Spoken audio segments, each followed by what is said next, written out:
કેવી વિકટ પરિસ્થિતિમાં ફસાઈ ગયો. મમ્મીએ આપેલી મુદતમાંથી 2 દિવસ તો પૂરાય થઈ ગયા, તો એ હજી કાંઈ ન કરી શક્યો.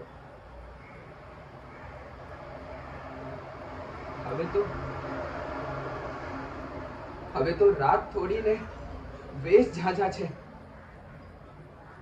બહુ ઓછા સમયમાં ઘણું ઘણું કરવાનું છે. બીજાનું તો ઠીક, પણ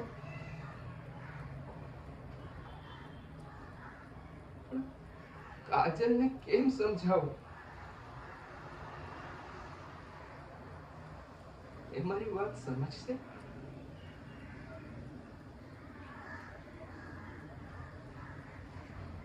તેના દુખી રેતાળ જીવનમાં મારે સુખના ડુંગરે ચડવાતા.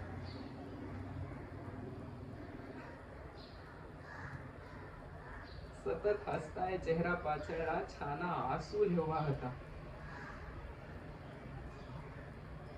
જનેથી વેદ છતા રહેતા સુખને તેના જીવનમાં ચોટલા ઝાલી ખેંચી લાવવું હતું.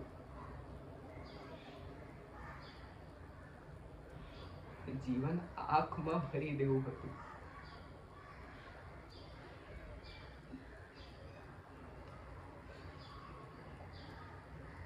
જતા પહેલા હું કહી શકીશ, છુપાવેલી મારી ઓળખ અને સાચી હકીકત હું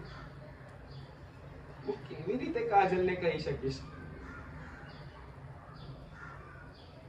તેને છેતરાનો આઘાત લાગશે.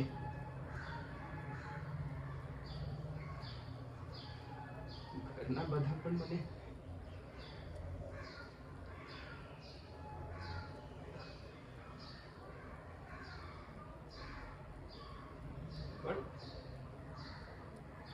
પણ મને કાજલ સમજશે અને સમજીને માફ કરશે.